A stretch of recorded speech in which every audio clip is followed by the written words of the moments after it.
Hola! Aujourd'hui je viens de te parler de 10 choses que je ne fais pas pour économiser. Si tu ne me connais pas, je m'appelle Christine et sur cette chaîne, je viens te parler de minimalisme, de frugalisme, d'économie, de budget et comment je vais faire pour arriver d'un point de vue financier à concrétiser mes rêves. Donc j'espère que tu vas pouvoir me suivre dans ce processus. Revenons du coup au sujet de cette vidéo qui est 10 choses que je ne fais pas pour économiser. Donc c'est des petites choses toutes simples que tu peux implémenter au fur et à mesure dans ton quotidien. Alors je ne te dis pas de faire ces 10 choses d'un coup, moi ça m'a pris plusieurs mois pour les mettre en place, mais ça va te permettre de faire des petites économies. Et c'est toujours les plus petites économies qui permettent d'avoir une grosse différence. Pourquoi? Parce que par exemple 1 € par mois, ça fait déjà 12 € par an. Donc voilà, il y a plein de petites choses que tu peux mettre en place pour économiser sans forcément te restreindre. Alors, première astuce, donc si je regarde en bas, c'est parce que j'ai tout noté, pour être sûr de ne rien oublier. Première astuce, c'est de préparer tes lunchs du midi, du coup à la maison. Pourquoi? Parce que ça peut vite monter cher en fait, de soit manger dans un petit restaurant, soit de prendre du fast-food, soit d'acheter dans une supérette tous les midis un repas qui va pas forcément être hyper bon pour ta santé, hyper bon dans les nutriments que ça va t'apporter. Peut-être que ça ne t'apportera pas tout ce dont tu as besoin, alors que si tu le fais chez toi, ça va être plus économique. Et en plus, du coup, tu pourras réutiliser la petite boîte dans laquelle tu emmènes ton repas tous les jours. Donc aussi, ça fait moins de déchets. Bon, après, je sais qu'en point négatif, vraiment, je vais être franche avec toi, il y a des points négatifs à ces petites astuces, mais qui peuvent être très vite palliés. Donc déjà, c'est de prévoir du coup tes repas du midi sur ta liste de courses. Et deuxièmement, c'est de prévoir un temps pour les faire. Alors tu as deux choix pour préparer. C'est soit de les préparer le soir, donc quand tu cuisines le soir, préparer une plus grosse quantité que tu peux emmener le lendemain midi, soit, pardon, ma voix est en train de partir, soit de faire du meal prep. Deuxièmement, c'est de payer en CBE. Donc je paye très très rarement en carte bancaire. Comme tu as pu le voir dans ma vidéo de la semaine dernière, je fais ce qu'on appelle la méthode des enveloppes. Donc en fait, ça me permet de visualiser plus facilement l'argent qui sort et de combien il me reste. Et surtout, quand il n'y a plus de monnaie, il n'y a plus de monnaie. Et tu peux pas du coup faire des écarts. Et ça t'évite du coup de descendre au niveau de ta banque, de ton compte bancaire, par rapport à ce que tu avais budgété.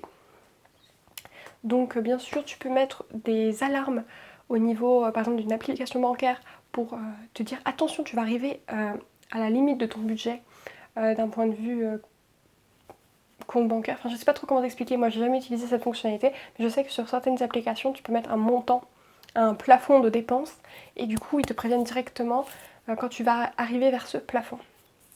Donc je sais qu'après le plafond tu peux le bouger, enfin je trouve que c'est pas une méthode qui est très fixe et qui du coup te bloque entre guillemets vraiment. La troisième astuce, c'est que je n'utilise rien à usage unique uniquement. Les tupperwares du midi sont réutilisables, donc ça peut être des tupperwares en plastique, en verre ou ce genre de choses que je peux emmener au travail. Enfin, là c'est plus mon conjoint, si t'as vu ma première vidéo, parce que pour l'instant je suis en recherche d'emploi, mais mon conjoint il a toujours ça. Si c'est des sacs plastiques et qu'on n'a pas d'autre choix que d'en prendre, par exemple, si on n'a pas pris assez de sacs pour les fruits et légumes en supermarché par exemple, on se retrouve avec des petits sacs, ça je les réutilise comme sac poubelle ou sac pour mettre la litière de mes chats ou ce genre de choses. Mais j'achète très peu de choses à usage unique. Donc c'est pour ça que je n'achète pas tout ce qui va être essuie-tout, éponge jetable, quoi d'autre. Excuse-moi pour la petite mouche qui vient de passer. Je sais pas.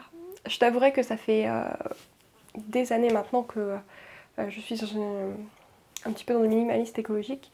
Donc c'est un peu compliqué pour moi de te dire ce qui est à usage unique et que je n'utilise pas, vu que ça fait un moment que je n'achète pas. Même quand j'ai commencé à vivre tout seul, en fait, je n'en achetais pas parce que je n'en voyais pas l'utilité. Donc, dis-moi en commentaire si tu voudrais une vidéo des choses à usage unique que je n'utilise pas au quotidien et par quoi je les remplace. Ça pourrait être sympa de te faire ce genre de vidéo et du coup de te montrer une autre manière de réutiliser ce que tu as déjà à la maison, que ce soit pour le ménage, que ce soit pour le quotidien même.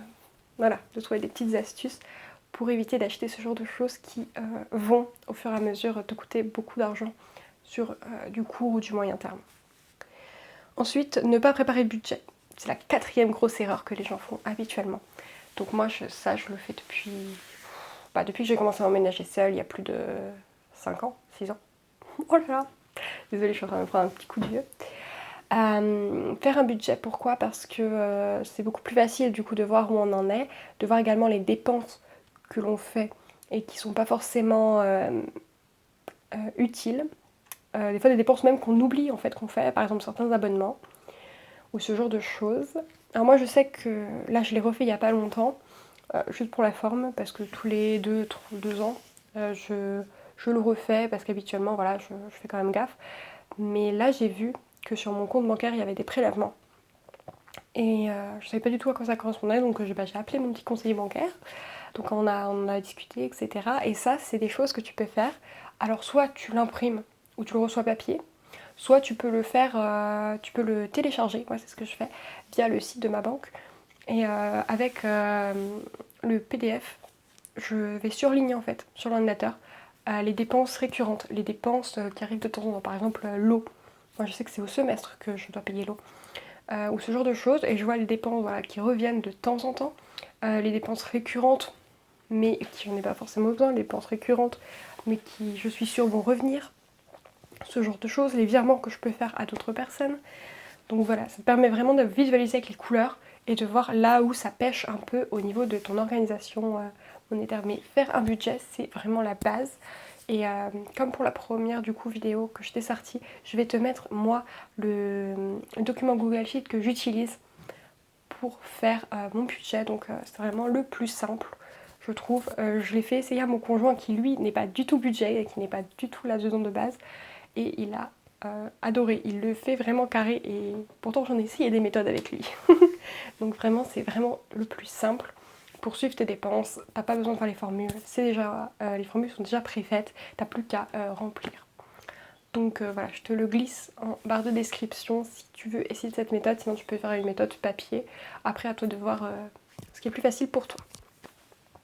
Ensuite, cinquième chose, si je ne me trompe pas, ne pas prévoir d'après-midi shopping, ne pas prévoir de virée shopping ou ce genre de choses. Alors, souvent quand j'ai des choses à acheter, je fais grouper. Alors ça c'est un truc que je donne à ma mère. Ça veut dire que par exemple, si je sais que je dois aller au centre-ville pour acheter, je sais pas moi, je sais pas qu'est-ce que je pourrais acheter, le cadeau, un cadeau de Noël, voilà. Comme on arrive doucement mais sûrement vers cette période, ou cadeau d'anniversaire, et qui du coup il y a les magasins autour, bah, si je sais que par exemple je dois me racheter du thé, ça, de temps en temps, je me fais ce petit plaisir, je me rachète du thé du coup, dans une petite boutique dans le centre-ville. Donc par exemple, si j'ai besoin, je vais acheter là. Si j'ai besoin d'un livre, hop, je vais à la librairie à côté. Et j'essaie de grouper, comme ça déjà, au niveau du transport. Donc que ce soit la voiture, moi je prends plutôt au centre-ville, je prends plutôt le bus parce que pour se garer, c'est la mouise. Donc ce genre de choses, voilà, je fais un seul trajet et après, hop, je rentre à la maison et c'est fini. Ensuite, pourquoi pas de virer shopping? Parce que tu vas toujours être tenté. Le problème c'est ça, c'est que tu vas voir un truc en vitrine, tu vas être tenté. Et ça fait des dépenses qui sont pas du coup réfléchies en amont, pas cumulées. Par exemple, il y a quelques semaines de ça, mon frère a voulu s'acheter une chemise et un pantalon. J'ai vu des chemises et je me suis dit, ah bah mon amoureux il pourrait en prendre une, en plus c'était les soldes. Et heureusement qu'il était là et il m'a dit, mais j'ai pas prévu ça dans mon budget, je peux pas les prendre. Et voilà, du coup on se fait facilement tenter en fait par des choses quand on est en shopping. Donc c'est vrai que ça j'évite de le faire. Si j'ai vraiment besoin de quelque chose, déjà je vais le voir en friperie ou ce genre de choses.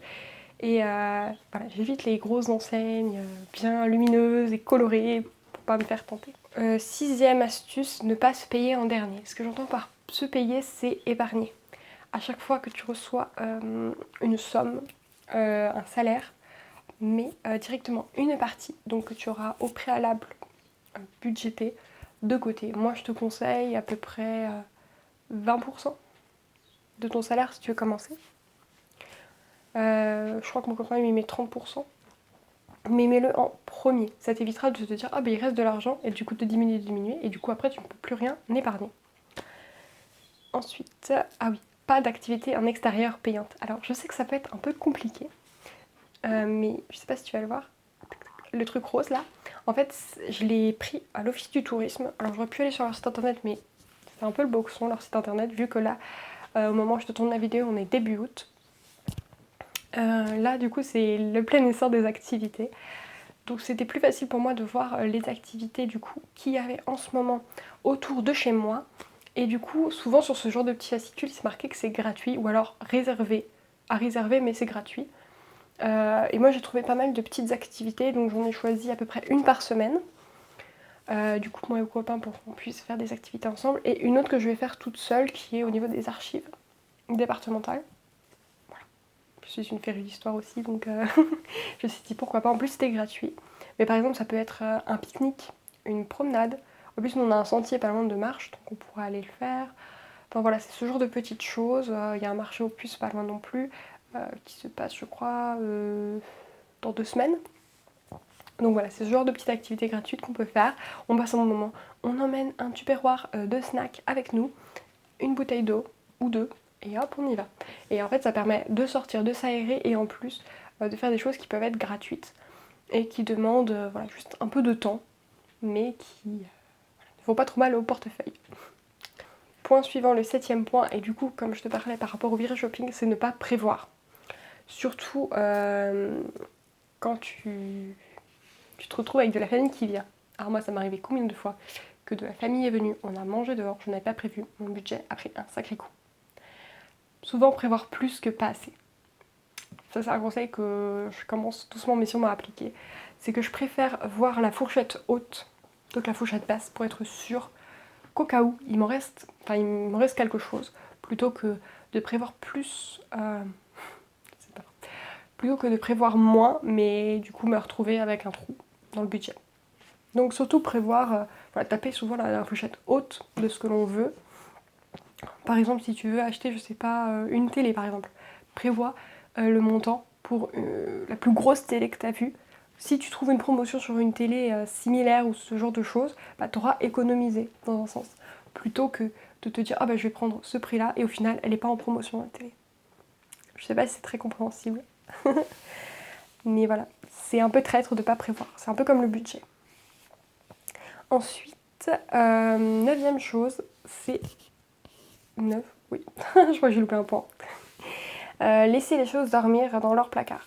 Alors, ça, oui et non, ça dépend de pas mal de trucs, mais je te conseillerais de ne pas laisser dormir certaines choses, par exemple des outils. Si tu as une perceuse, essaye de la louer sur un site de partage entre voisins. De louer par exemple ta voiture si tu l'utilises très rarement. Enfin, ce genre de petites choses qui, au lieu de dormir dans tes placards, pourraient te servir à avoir un petit peu d'argent. Par exemple, fais du tri dans ton placard et tous les vêtements que tu ne portes pas depuis plus d'1 an, 2 ans, ou qui ne te vont plus, hop, tu t'en débarrasses. Soit tu fais une brocante où tu peux les vendre, Vinted, ou tu peux directement les donner à Emmaüs par exemple, si tu n'as pas envie de t'embêter à faire les envois, les choses comme ça. Mais laisse pas les choses dormir parce que ça te prend du temps, de l'énergie, de la charge mentale et surtout, ça te rapporte rien. En fait, techniquement, ça te rapporte rien. Alors que voilà, si tu donnes, tu vends, tu partages, ça peut être une solution pour récupérer 2-3 petits sous. Et enfin, la dernière chose, c'est rester passif d'un point de vue de l'apprentissage. Alors ça, je sais que quand on sort de l'école, on n'a pas envie de se remettre dans l'étude, sauf pour certaines personnes. Mais apprendre, toujours se former, toujours engranger de la connaissance, ça peut toujours servir. Par exemple, si tu es doué dans un domaine, je veux dire les langues, et que bah voilà, tu as envie de te faire un petit peu d'argent, bah, pourquoi ne pas donner des cours de soutien dans l'anglais, si tu es fort en anglais, en espagnol, si tu es fort en espagnol, enfin voilà, pour n'importe quelle langue pour laquelle tu es fort. Donner par exemple un cours de soutien.